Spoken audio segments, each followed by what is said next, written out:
One of the things we try to do is, obviously everywhere, is to name awards after people that want to ensure that they stay in our memories, and Frank Maratta is certainly one of those. I don't know how many of you folks remember the Maratta Auto Show. It was at the Armory, and then I guess later at the Civic Center, and that sort of kicked off the season every year. I remember great race drivers being there. I remember fun times with NEMA, and turned out later to learn Frank Maratta was a key in the fact that NEA exists. That when they needed help financially, when they needed a place to meet, Frank was there. So we should acknowledge Frank Maratta as well. My job here is to present the award, the Maratta Award, to Dickie Williams and Jim Shaefer. The award goes to the Tri-Track Modified Series. I've known Dickie Williams for longer than either one of us want to admit, I guess. Dickie is just an incredible auto racing fan, has an incredible background in the sport. I guess he drove a little bit, I guess he owned cars, he promoted races. Come to find out, I hear he's even a writer. Everybody is a writer. We don't, you know, how many more writers do we need? Come on, I feel myself being cramped here. But, and she, when the combination of Williams and Jim Shaefer, a Rhode Islander, who met at Seekonk three years ago now, I guess, has really created an amazing series here. It's based on the old Tri-Track series, the old open competition idea. You know, when you were racing in Waterford, if you were a fan of Waterford, you got to see Jeff Bodine come down once or twice a year. If you were in Plainville, you got to see Charlie Jazambek come up once or twice a year. That was really great stuff. Well, it's happening again. It's happening again because of Jim Shaefer and Dickie Williams. These guys have, in the past 2 years, believe it or not, brought $480,000 into the sport. $480,000. More than Bonesy makes a year writing. They have, in 8 races, they have had 7 winners. And they average 42 cars a race. That's old-time, great, modified stuff. So I don't want to give either one of them a big head talking about him, and I'm going to ask him up. Wayne Coates come up and is representing Jimmy Shaefer here, and Dickie Williams is going to come up and speak for himself, I hope. Guys, come on up.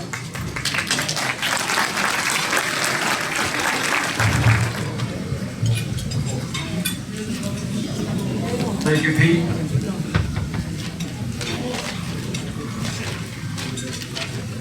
Good afternoon, everyone. I'm happy to be here to accept this award on Jim's behalf. First, I'd like to say a few words. For myself, being involved with the series from the beginning and seeing firsthand how much time and effort and passion both Jim and Dick have put into the Tri-Track series, and seeing also how they have supported other divisions along the way, I know this award is well deserved. Jim has written a few words for me to share with you. Even though I am unable to attend today, it is quite an honor to receive the Frank Maratta Award given by the New England Antique Racers. The Tri-Track series is a labor of love, a chance to give back to the modifieds, something I have loved since the 1960s, when I cheered for my hometown favorites, Junior Ambrose and Charlie Jazambek. The success of the Tri-Track series is not because of the 2 gentlemen you honor today. It is a thank you to every single person who has helped out in any way, whether it was buying a lap, a t-shirt, a hat, or simply showing up to the racetracks and buying a ticket to the races. Thank you for this incredible honor.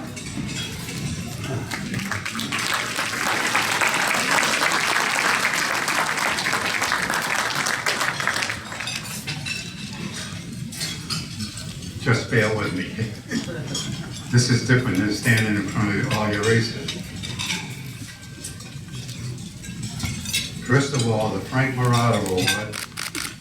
I knew Mr. Maratta because I've been around for 50-some years in this sport. And as Pete said, whenever you needed somebody to help or you needed some advice or anything, Mr. Maratta was there. So I'm very, very, very honored to receive that. And thank all the guys, because I know most of you that made it possible for us to receive this. But you messed up. Because this award should have been given to Jim Shaefer and Dick Williams. It should have been given to the Tri-Track Series. I would just like to, in my table, there's a bunch of guys that are known as the racing guys. They put a lot of money in to start this and do this, and it's not about Jim and Dick, it's about, I would like them guys to stand up over at the table. Butch Perry, Steve Main, Gerald Williams, and most of all, a gentleman that just accepted it for Jim. He has done more work for both of us than you can believe. I mean, this is it's an awful lot of work that goes into this. Then I would like all the guys that have been involved in this, working as officials, tracks, anyone that hasn't been involved in it. Matt, stand up. Pete, anyone else. Red and Judy, if you, that table, that whole, these people are all that would make this work. We had sponsors that gave a ton of money. We raised over $180,000 in 2 years in sponsorship money. And this was all from little people giving from $50 to $100. Our theory was, there's not a lot of big sponsors out there, but there's a lot of people that can afford $50 or $100, whatever. Let's go after them. So we did that. And they jumped right on board. It was awesome. It was really awesome. And then we had the next level where some guys put a lot of money in, like Northeast Race Cars, Doug Dunleavy, Alloy Wheel Repair, Seacon Grand Prix, and I know I'll forget some of them, but these people all stepped up and helped. But the idea of this racing came from, I was standing with 2 track owners and some old-time racers, and they said, wouldn't this be fun if we could do what we used to do where we all go around and race? And the first thing I heard was, oh, the modifieds are dead. They're not. This was on 2 track owners. And right away I said, baloney. And that's not what I said, but we'll use that today.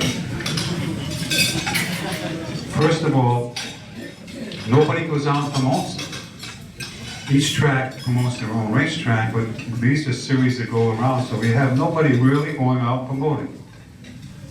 So my parents told me, you only get out of something what you put into it. And it's not just social media. You have to go out and meet the guys, listen to them. They can't make their own rules because they'll kill themselves. You have to pick and try to guide them.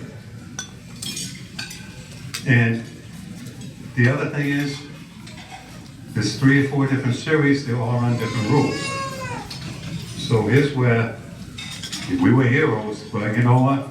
We used a little CS. Anybody know what that is? No. Common sense. Common sense, that's right, common sense. If you use a weight rule, and tire rule, and you don't go over tracks at a third of a mile, I don't care what motor you bring or what you bring, it's going to pretty well take care of itself. Well, we had 7 different winners out of 8 races. We paid close to $50,000, sometimes over for each race. So I think everyone involved did a great job of doing the modifieds. One thing I want everyone to know, none of this was started to hurt any series.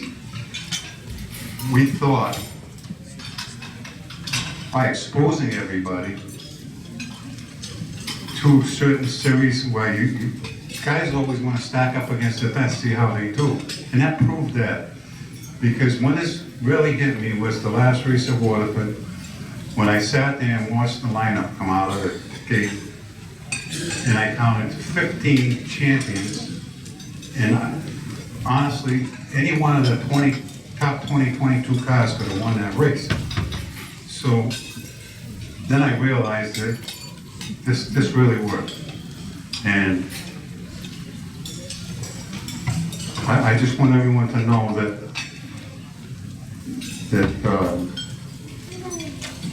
this was done because we wanted to help modify racing, not for, like I've heard, what we've done.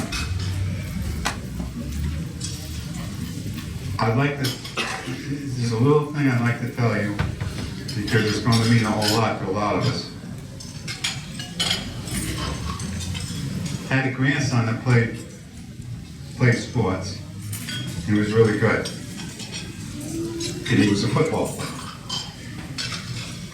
Well, he went out for the basketball team. He made the basketball team. And he came to his father and myself, and I remember he was complaining about playing time. And we looked at him and said, this team went to the state championship game and lost. And we said to him, you're going to get what you deserve, what you earned. And after that, he had no problem. But he was lucky enough, he had a basketball coach. He was an African-American coach, which was great because he saw only players and you earned your time. But I got to meet his father, which he was a pastor, and we became good friends. And he said to me, I'd like to invite you to church. And I said, okay, I'll go. My mother told me, always, no matter what church, you go and you take something out of it and you see what different religions are like. And he said to me, it's going to be a shock for you. And I said, no, sir, it won't. I go to church, and the next thing I know, they got the band out, they're playing the music. It was Christian music, but it was nice. God liked music. But he got up to preach, and this is what his sermon was. Give back. He said, when we're younger, we take too much. We do things we shouldn't do. But there comes a time in life when you have to give back. And that's what we're doing. We're giving back. Thank you.